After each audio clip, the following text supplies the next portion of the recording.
ছোট্ট বন্ধুরা, আজকের ভিডিওতে আমরা একক স্থান, দশক স্থান ও শতক স্থানের যোগ কীভাবে করতে হয় সেই বিষয়টি আজকে আমরা জানব।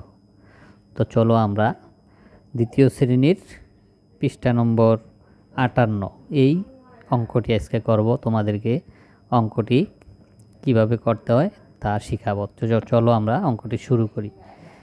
এখানে দেওয়া আছে কত দেখছো? এখানে হলো 216 যোগ 142 সমান সমানে কি আছে? খালি ঘর। এই অঙ্কটি আমরা কিভাবে করব নিচে উদাহরণ দিয়ে তারা বুঝিয়েছে। আমরা এই বুঝটি এখন বোঝার চেষ্টা করব। আমরা স্থানীয় মান ব্যবহার করে গাণিতিক বাক্য যোগ করতে পারি। আমরা কি করতে পারি? স্থানীয় মান ব্যবহার করে গাণিতিক বাক্য যোগ করতে পারি। এখানে শতক, দশক, একক কয়টি অঙ্ক আছে? এখানে গাণিতিক বাক্য আছে 3টি। কি কি? এখানে আছে 2, 1, 6 আর এটি হলো যোগ। তারপরে আছে কত? 1, 4, 2। এই স্থান অনুযায়ী আমরা আগে তোমাদেরকে শিখিয়েছিলাম কি এক একটার মান এক এক রকম। যেমন এখানে এটার মান হলো কত? শতক অর্থাৎ 200। এটার মান হলো দশক, এটা হলো 1/10। এটার মান হলো একক অর্থাৎ 6। একসাথে আমরা যখন বলবো কি বলবো? 200 1/10 6 16 অর্থাৎ 216। আর এখানে হলো শতক স্থানে আছে 1, দশক স্থানে 4, একক স্থানে 2 অর্থাৎ 100 4 10 2 4 10 2 কত? 42 অর্থাৎ 142। এখন এইটির সাথে এইটিকে আমরা যোগ করব। এটা কিভাবে করবে?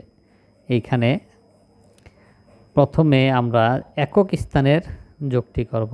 তোমরা খেয়াল করো, এইখানের একক স্থানের সাথে এইখানের একক স্থানকে আমরা যোগ করব। যেমন এই দিয়ে একক স্থান বুঝিয়েছে। এখানে 3টি ঘর। কয়টি ঘর? 1 2 3টি ঘর। এখানেও 1 2 3টি ঘর অর্থাৎ এই স্থানেও 3টি কি আছে? স্থানীয় মান আছে। এই স্থানেও 3টি স্থানীয় মান আছে।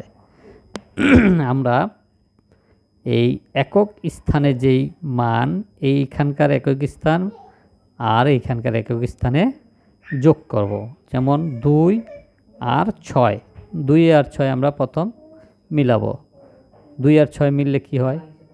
2 আর 6 মিলে হবে 8। এই দেখো এখানে তারা 8 দিয়েছে। এখানে 3টি স্থান রেখেছে অর্থাৎ এইখানকার 2টি করে একসাথে মিলিয়ে একক স্থানের 2টিকে একসাথে এখানে লিখেছে। এখানকার একক স্থান, এখানকার একক স্থান 2টি একক স্থান একসাথে হলে 8 হয়। 8 মিলিয়েছে অর্থাৎ এখানে লেখা আছে কি দেখো? একক এর স্থানের অঙ্ক যোগ করলে হয় এই যে 6 যোগ 2 সমান সমান 8। আমরা কি দেখেছি এখানে? 6 যোগ 2 অর্থাৎ অথবা 2 যোগ 6 একসাথে করলে 8 হয়। এই গেল আমাদের একক স্থানের যোগ। এরপরে আমরা দেখো, তারপর আমরা দ্বিতীয় লাইনটি দেখি। এই উপরের লাইনটির মতোই দ্বিতীয় লাইনটি সাজানো আছে সেমভাবে। আমরা প্রথম কি করেছিলাম? একক স্থানেরটি করেছি। এখন আমরা এই দশক স্থানের এই লাইনের দশক স্থান, এই লাইনের দশক স্থান, এই দুইটিকে আমরা একসাথে যোগ করব। 4 আর 1 মিলাবো। 4 আর 1 কি হয়? 4 আর 1 হয় 5। দেখো এই দশক স্থানের ঘরে এই 5টি লিখেছে। অর্থাৎ এখন আমরা যে অঙ্কটি করলাম যোগটি, সেটি কি দশক স্থানের যোগ। এই ঘরের দশক স্থান আর এই ঘরের দশক স্থান। দশক স্থানে যেই সংখ্যাটি আছে গাণিতিক, এর সাথে একে যোগ করে আমরা কত পেলাম? 4 আর 1 5। এই যে দশক স্থানে 5 লেখা হলো। এখন এখানে লেখা আছে কি দেখো, দশক এর স্থানের অঙ্ক যোগ করলে হয়, অর্থাৎ 4 যোগ 1 সমান সমান 5। 4 যোগ 1 সমান সমান 5। এই গেল দশক স্থানের যোগ। আমরা প্রথম করেছি একক স্থানেরটা, তারপরে দ্বিতীয় করেছি দশক স্থানেরটা। তৃতীয় নম্বরে আসবে, তৃতীয় নম্বরে আমরা কি দেখব? তৃতীয় নম্বরে আমরা করব শতক স্থানের। এইখানে শতক স্থানে কে আছে? 1 আছে। এইখানে শতক স্থানে কে? 2। অর্থাৎ এইখানকার শতক আর এইখানকার শতক একসাথে মিললে কত হবে? 1 আর 2 মিলে 3। এই যে শতক এখানে সমান সমান দিয়ে শতক স্থানের ঘরে কি 3, অর্থাৎ 300। এখানে লেখা আছে শতকের স্থানের অঙ্ক যোগ করলে হয় 1 যোগ 2 সমান সমান 3, 300। দেখো বন্ধুরা, এখন আমরা যদি এই সম্পূর্ণ নিচের যেই সংখ্যাগুলো একসাথে বলি, তাহলে আমরা এইখানকার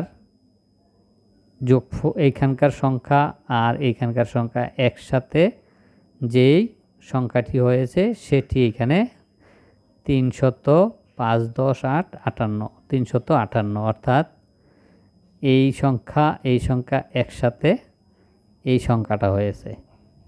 আচ্ছা, এরপরে আমরা দেখি এখানে তারা নিচে আরও কি লিখেছে। বন্ধুরা, আমরা এই স্থানীয় মান অনুসারে যোগগুলা কিভাবে করতে হয় আজকে শিখলাম। তোমরা আশা করি বুঝতে পেরেছো। তো আজকের মতো আমরা এই অঙ্কটি এখানেই শেষ করছি।